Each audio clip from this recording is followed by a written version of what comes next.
तार करना चाहता है। बचताए हर दुश्मन मेरा करके मुझको छीनना पड़ता है। ऐसा कुछ नहीं। चली जाओ यहाँ से, इससे पहले कि हमारा सब्र बेकाबू हो जाए। जाओ।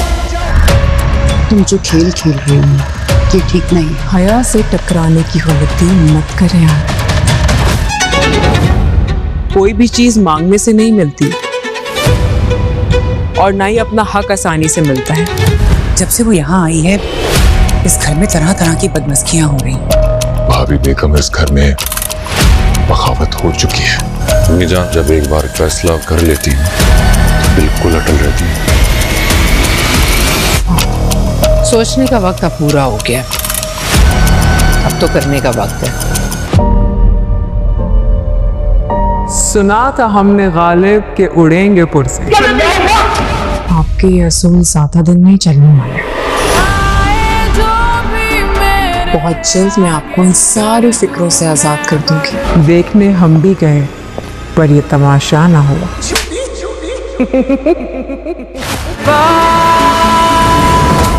बस एक बार मैं आपकी जगह ले लूं, कुछ बाकी नहीं रहेगा आपके पास। तुम देखो मैं तुम्हारे साथ क्या करती हूँ। और इज्जतों को तार। याद रखो कि मैं रोहान की बीवी हूँ। उसके इर्द गिर्द जो तुम चक्कर लगाती फिर रही हो ना, बेहतर है कि रोक लो खुद को। इरम की फाइल बंद, बारी बारी सबको मारूंगी। ये जंग अभी खत्म नहीं हुई। ये जो मोहब्बत, मासूमियत और अपनायत का रंग चढ़ाया हुआ है ना खुद पर, एक धूप की मार है। हया ने इरम के लिए बहुत बड़ा मसला खड़ा कर दिया है। इरम बेचारी बहुत ही परेशान है क्योंकि वो बेगुनाह होते हुए सबकी लान तान सुन रही है और अपने किरदार पर उठने वाली उंगलियों को वो रोक नहीं पा रही और अपनी सच्चाई की दुहाइयाँ दे रही है, मगर घर में वालों में से कोई भी सुनने को तैयार नहीं है।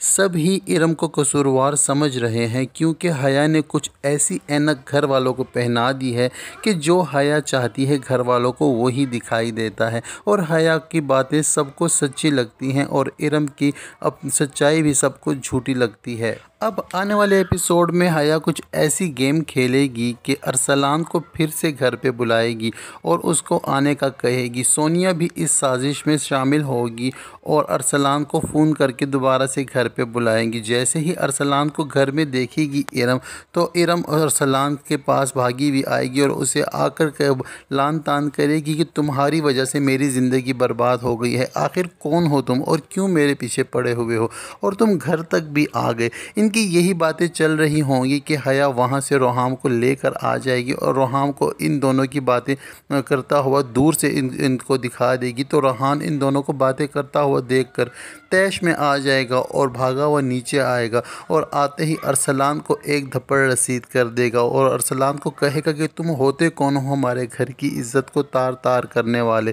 अरसलान तो वहाँ से चला जाएगा, लेकिन इरम को भी रोहाम हाथ से पकड़कर घसीटता हुआ घर से निकालने की कोशिश करेगा और कहेगा कि दफ़ा हो जाओ, निकल जाओ हमारे घर से। तुम्हारी वजह से हमारे घर की इज़्ज़त दांव पर लगी हुई है और मैं नहीं चाहता कि हमारे ख़ानदान की इज़्ज़त पर तुम्हारी वजह से दाग लगे। जो बदनामी एक बार पहले तुम्हारी मां अब इस घर को दे चुकी है, मैं नहीं चाहता कि अब वही बातें फिर से मुड़कर लोग हमारी हवेली के बारे में और हमारे घर के बारे में करें। तो ये सब बातें रोहाम की सुनकर इरम बहुत ज़्यादा डिसहार्ट हो जाएगी और रोने लगेगी। यहाँ तक कि इस रोले को ख़त्म करने के लिए बीच में मस्तूर मुबारक रोहाम को रोक देंगी और इरम को अपने कमरे में जाने का कहेंगी। लेकिन इरम अपने कमरे में जाने के बजाय मस्तूर मुबारक के पास रोती हुई आएगी और उनसे अपनी बेगुनाही के दुहाइयाँ देगी और कहेगी कि ये सारी साजिश है और चाल है, मैंने ऐसा कुछ नहीं किया। मैं कसम खाकर कहती हूँ कि मैं इस लड़के को जानती तक नहीं कि ये कौन है और मेरे पीछे क्यों आता है। लेकिन मस्तूर मुबारक भी उसकी बात का यकीन नहीं करेंगी क्योंकि रोहाम ने भी वो वीडियो मस्तूर मुबारक को दिखा दी है जो हया हया ने रोहाम को दी थी। तो मस्तूर मुबारक भी यहाँ गलती कर बैठेंगी और इरम से कह देंगी कि दफ़ा हो जाओ, यहाँ से निकल जाओ हमारे घर से, और इरम को बेइज्जत करके निकाल देंगी। उधर सोनिया भी बहुत ज़्यादा परेशान होगी कि घर में ये कैसी सिचुएशन हो गई है। मैंने तो हरगिज़ भी ऐसा नहीं चाहा था कि इतना बड़ा बिखेड़ा बने। उसको भी समझ नहीं आ रही कि हया उसकी दोस्त है या उससे दुश्मनी निभा रही है, क्योंकि एक तरफ तो हया सोनिया के सामने इस बात का दावा करती है कि मैं तुम्हें इस सारी सिचुएशन से निकालूंगी और इस सारे बिखेड़े से निकालूंगी और मैं ही तुम्हें तुम्हारी मोहब्बत मिला कर रहूँगी, और दूसरी तरफ जिससे सोनिया मोहब्बत करती है हया, उसी के साथ इरम को जोड़े हुए है और पूरे घर में बदनाम किए हुए है। और अब सोनिया को भी इस बात की समझ नहीं आ रही कि हया आखिर कौन सी गेम खेल रही है। सोनिया दिल ही दिल में बहुत ज़्यादा पशेमान और शर्मिंदा है और टेंशन में रहने लगी है ये सारी सिचुएशन को देख कर, क्योंकि सोनिया को लगता है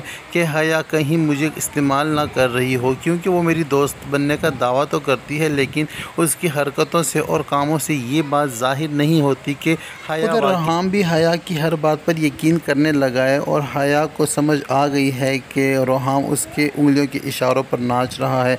अब हया अपनी सारी जो चालें हैं उसमें रोहाम को मोहरा बनाकर, यानी कि रोहाम के कंधे पर रख कर निशाना लगाती है और वो रोहाम को इस्तेमाल कर रही है, क्योंकि अम्मी जान के साथ रोहाम ही बात कर सकता है और जाकर उनको फ़ैसला करने पर मजबूर कर सकता है।